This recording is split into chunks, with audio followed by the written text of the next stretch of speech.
Mẫu khoan 165 niêu của Hukan. Đây là cái mẫu khoan Gen 3 và là mẫu tiên phong trong dòng 165 niêu, 160 niêu nha anh em. Đó thì cái mẫu này nó ra năm ngoái ha, cũng được rất là nhiều anh em sử dụng. Con này cũng khá là bền nha.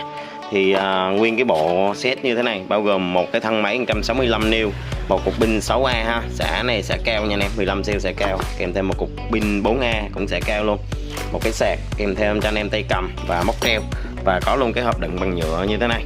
Thì cả bộ này giá của hãng đang là hơn 3 triệu nha anh em. Hiện tại là bên em sẽ giảm cho anh em về giá là 2.650.000, là anh em sẽ có full bộ như thế này, bao ship cho anh em. Cái này là dành cho những anh em thợ đi làm á, pin cũng tốt và máy cũng tốt luôn.